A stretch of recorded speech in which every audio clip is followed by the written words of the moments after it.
Hi friends, welcome back to my channel Ajay talks. दोस्तों, आप एक तस्वीर देख रहे होंगे। इसमें कुछ अपराधी घुटनों के बल जमीन पे बैठे हुए हैं। आपको लग रहा होगा कि कुछ सामान्य सा अपराध किया होगा, सामान्य से लोग होंगे, लेकिन ये सामान्य से लोग नहीं। इनके चेहरे पे मत जाओ। इनमें से कोई आईजी है, कोई डीआईजी है, कोई एसएचओ है, कोई डीसीपी क्राइम है, कोई सिपाही भी है। मतलब इनमें से जिनको जो भी ओहदा पसंद आया, जो भी रैंक पसंद आई, उन्होंने रख ली और रख करके लोगों को साइबर ठगी का शिकार बनाना शुरू कर दिया। लेकिन अब जाकर के ये असली पुलिस वालों, असली आईपीएस अधिकारियों, असली डीसीपी के हत्थे चढ़े हैं, तो इनको गिरफ्तार कर लिया गया है। तो चलिए समझ लेते हैं कि पूरा मॉडस ऑपरेंडी क्या है, और साथ में ही इस वीडियो के अंत में मैं आपको एक ऑडियो कॉल भी सुनाऊंगा, जिससे कि आपको पता चलेगा कि किस तरह से लोगों को ठगी का शिकार बनाते हैं। हालांकि इस विषय पर मैं पहले भी तमाम सारे वीडियोस बना चुका हूं। बहुत सारे लोगों ने वीडियोस में कमेंट किए हैं कि मेरे साथ भी ऐसा ही हुआ, मुझे भी आज ऐसी ही कॉल आई थी, मैं बहुत डर गया था, मैंने इतने पैसे दे दिए, क्या मुझे पैसे देने चाहिए या नहीं देने चाहिए। ऐसे बहुत सारे कमेंट्स हमने पिछले वीडियोस में देखे हैं। अगर आपने नहीं देखा होगा तो वो लिंक जो है मैं डिस्क्रिप्शन में दे दूंगा, आप जाकर के उसको जरूर देखिएगा। तो इनका मॉडस ऑपरेंडी क्या था, कैसे लोगों को ठगी का शिकार बनाते थे और ये पकड़े कैसे गए, ये सारी जानकारी हम आगे वीडियो में देने वाले हैं। तो उत्तर प्रदेश के श्रावस्ती जिले के रहने वाले प्रमोद कुमार, जिनके साथ इन्होंने 46,000 रुपए की ठगी करी थी, उन्होंने जाकर के साइबर पुलिस में कंप्लेंट दर्ज कराई और जब जांच की गई, उनको ट्रेस किया गया, तो पता चला कि कानपुर देहात से 2 सगे भाइयों सहित इन 5 लोगों को गिरफ्तार किया है। अब मॉडस ऑपरेंडी समझ लेते हैं। दरअसल प्रमोद कुमार को ये इनमें से एक शख्स, जो कि अपने आप को डीसीपी कहता था, वो कॉल करता है। डीसीपी साहब ने कॉल किया, प्रमोद जी, ऐसा है कि आप जो है कुछ गंदी वीडियोस देखते हैं, हमारे पास गूगल की तरफ से एक डेटा आया है और उस डेटा के तहत आपके ऊपर एक एफआईआर दर्ज हो गई है। तो अगर आपको इससे बचना है तो आपको हमें इतने इतने पैसे देने होंगे। तो इनके बात करने का लहजा शुरू में नर्म होता है, बेटा बेटा करके बात करते हैं, समझाने की कोशिश करते हैं, कहते हैं कि अगर तुम ये पैसा नहीं दोगे और पैसा दे करके मामला रफा दफा नहीं कराओगे, एनओसी नहीं लोगे, तो क्या होगा, तो आपको गिरफ्तार कर लिया जाएगा, आपके घर वालों को गिरफ्तार कर लिया जाएगा। कैसा लगेगा कि आपके घर से आपको घसीट करके लाया जा रहा है। तो ऐसे में बहुत सारे लोग डर जाते हैं, क्योंकि आपको पता होगा कि पोर्न देखना कोई अपराध नहीं है, गंदी वीडियो देखना कोई अपराध नहीं है। और भारत में अगर एक परसेंटेज की बात की जाए तो एक बहुत बड़ी संख्या में, चूंकि मोबाइल अब हर हाथ में पहुंच गया है, तो ना कोई उम्र की सीमा है, ना जन्म का बंधन है, और ना कोई जात पात और महिला पुरुष वाला यहाँ पर भेदभाव रह गया। हर कोई देखता है और हर किसी को ये लोग कॉल करके शिकार बना रहे थे। लोग डर जाते हैं, और डर इसलिए भी जाते हैं क्योंकि इसके पीछे, मतलब जो डीसीपी साहब होते हैं ना, उनके पीछे जो सिपाही साहब होते हैं, वो एक दूसरे फोन पर भीड़ भाड़ वाला, जैसे कि कोई गाड़ी चल रही हो, ट्रैफिक चल रहा हो, इस तरह का साउंड चलाते हैं और पुलिस का सायरन बजाते रहते हैं पीछे, और बार बार ये कहेंगे बीच में कि चलो एसएचओ साहब गाड़ी मोड़ो, अभी चल रहे हैं, उठा के लाते हैं इसको।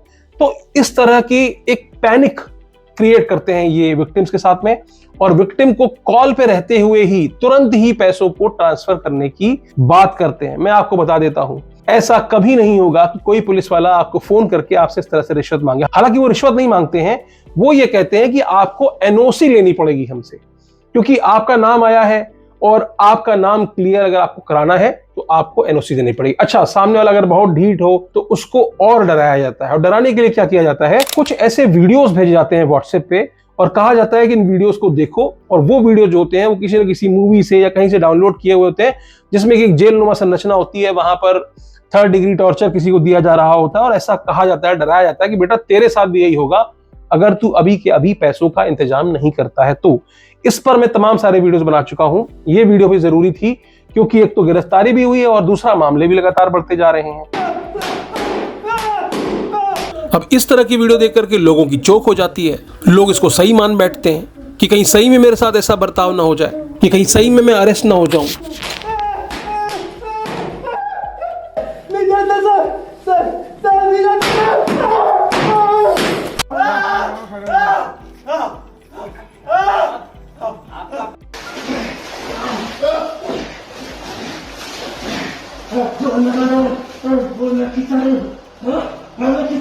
अभी थोड़े दिन पहले ही उत्तर प्रदेश के ही फतेहपुर जिले से, वहां पर एक भगवानपुर करके गांव है, नाम भगवानपुर है, लेकिन वहां के जितने भी लोग रहते हैं लगभग सभी इसी साइबर अपराध में लिप्त थे। वहां से भी 3 लोगों की गिरफ्तारी हुई। तमाम सारे लोग जो है भाग भी गए, क्योंकि आमतौर पर ये लोग जो काम करते हैं, इनके काम करने का तरीका यही है कि ये दूर दराज के इलाकों से, जंगलों से, खेतों से जाकर के लोगों को कॉल करते हैं और 2-3 लोग बैठ करके अलग अलग ग्रुप्स में, और जैसे ही कोई गांव में पुलिस पहुंचती है या कोई इनको दूर से दिखता है कि कोई पुलिस आ रही है, तो ये भाग भाग करके दूसरे क्षेत्रों में चले जाते हैं। ये कहना कि ये जामताड़ा से हो रहा है या यहां से हो रहा है, देखो लोकल गैंग्स हैं, अलग अलग इलाकों से कर रही हैं। और ये जितने भी लोग हैं ना, जितने भी साइबर अपराधी हैं, ये पढ़े लिखे नहीं है, अनपढ़ हैं। होंगे कुछ पढ़े लिखे लोग भी इसमें होंगे, लेकिन ज्यादातर अनपढ़ हैं। और ये डरा करके लोगों को, मतलब एक पैनिक क्रिएट करके लोगों को डरा करके कि ये वीडियो देखो तुम्हारे साथ ऐसा हो जाएगा। और आमतौर पर क्या होता है कि जिसने नहीं भी देखा है ना, वो भी सोचता है, उसको भी ऐसा मोल्ड कर देते हैं कि तुमने नहीं देखा होगा तो तुम्हारा फोन कौन इस्तेमाल करता है तुम्हारे घर में, उसने किया होगा। तो चाहे महिलाएं हो, पुरुष हो, तमाम सारे लोग इनके चंगुल में फंस जाते हैं और इमीडिएटली पैसा ट्रांसफर कर देते हैं। अच्छा, यहाँ पर एक बदनामी वाला पैनिक बटन होता है कि आपकी बदनामी का आपको जो है यहाँ पर डर दिखाया जाता है। इस वजह से कई सारे लोग जो हैं वो साइबर क्राइम तक नहीं पहुंचते, रिपोर्ट दर्ज नहीं कराते। लेकिन जो लोग, जैसे प्रमोद जी जो जैसे लोग हैं, इनके साथ जब ठगी हो गई, इन्होंने अपने दोस्त से पैसे लेकर के पैसे ट्रांसफर कर दिए, उसके बाद जाकर के इनको पता चला कि ये एक साइबर अपराध है, उनके साथ ठगी हुई है, तब जाकर के उन्होंने हिम्मत करके साइबर क्राइम में जाकर रिपोर्ट दर्ज कराई। तो इसके पहले भी मैंने कुछ ऑडियो कॉल्स पिछले वीडियोस में लगाई थी, इसमें भी मैं आपको एक रीसेंट ऑडियो कॉल लगा देता हूं, जो हाल ही में ऐसे ही एक विक्टिम ने मुझे भेजी थी। तो आप लोगों को क्या करना है, बिल्कुल भी डरना नहीं है। चाहे वो आपका आधार कार्ड बतावे, चाहे आपका नाम बतावे, आपके माता पिता का नाम बतावे, चाहे आपके डेट ऑफ बर्थ तक बता दे, घर का एड्रेस ही बता दे। क्योंकि देखो आजकल डेटा मिलना कोई बहुत बड़ी चीज नहीं है। हर किसी के पास आधार का डेटा मिल जाता है, लीक होता रहता है, आमतौर पर बिकता रहता है। तो आपके आधार कार्ड में देखा उसने नाम ये है, पिता का नाम ये है, डीओबी ये है, एड्रेस ये है, और आपको बता दिया। आपको लगेगा यार इसको इतना सब कुछ कैसे पता है, पता है मतलब वाकई में एफआईआर हुई है। तो डरना नहीं। करना क्या है, कोई ऐसी कॉल आती है, 10 गाली अच्छी अच्छी छांट करके, अगर आपने कभी नहीं भी दी हो ना, तो दे देना। अगली बार से आपको फोन ही नहीं करेगा।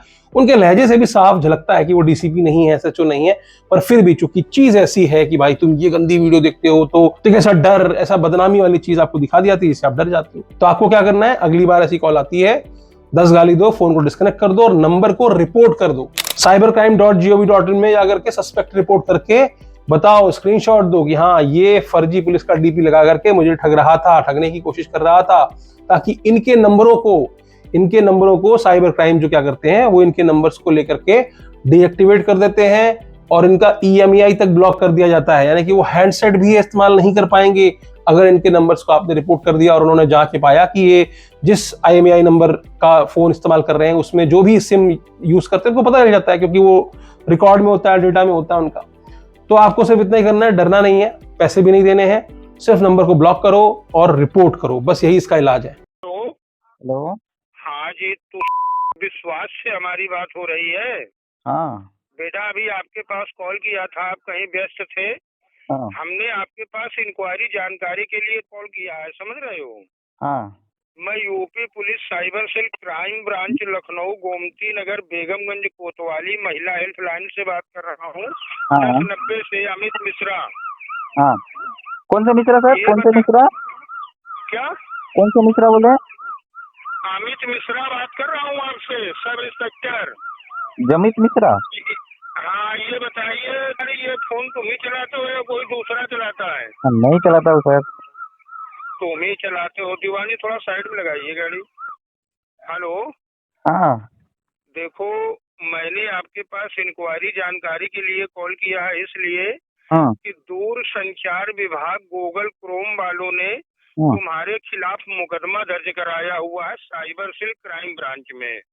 मुकदमा किस लिए दर्ज कराया हुआ है, ये तुम्हारे फोन और नंबर के माध्यम से गलत वेबसाइटों का ओपन करके गलत प्रकार से XXX romantic porn video BF वगैरह ये गंदी संदी मूवी चला करके देखी जा रही है। ये सब तुम्हारे फोन पे कौन कर रहा है? सर मैं ही देखता हूँ। अच्छा, आप ही देखते हो? हाँ। ये बताइए, ये सब देखने के लिए क्या तुमने परमिशन लिया हुआ है क्या सरकार से? हाँ सर, लिए ना। परमिशन लिया हुआ है? हाँ।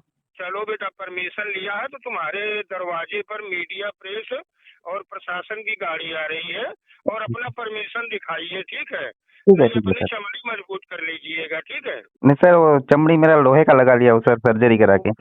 अरे पूरे भारतवर्ष में, क्या पूरे ऑल इंडिया में भारत सरकार बेटी बचाओ बेटी पढ़ाओ का नारा लगा रही है? मैं भी लगाता हूँ सर, मैं भी लगाता हूँ सेम नारा सर, मैं भी लगाता हूँ। देखो, चला रहा हूँ, फिर वही तो बात कर आकर वहीं पे मिल। सर जल्दी आइए, मेरे को थोड़ा सुसु करने जाना है, फिर लेट हो जाएगा। आप कितने देर में आएंगे? तेरी सूसू बंद कर दूंगा मैं साले, ऐसा पाइप डालूंगा तेरी सूसी बंद हो जाएगी, तेरी आगे की गर्मी पीछे से निकालूंगा। नहीं सर, वो भी लोहे का है सर, मेरा वो भी लोहे का है, मैं सर्जरी करा के बना के रखा हूँ सर। तो आज के लिए सिर्फ इतना ही। फिर मिलेंगे किसी और वीडियो में। वीडियो अच्छी लगी तो लाइक कर दीजिएगा, चैनल पर नए हो सब्सक्राइब कर दीजिएगा। दोस्तों रिश्तेदारों को अगर इस तरह के साइबर अपराध से बचाना चाहते हैं तो इस वीडियो को जरूर शेयर कीजिएगा। और अंत में एक ही बात कहूंगा, हंसते रहिए, मुस्कुराते रहिए और साइबर अपराध से सुरक्षित रहिए। धन्यवाद।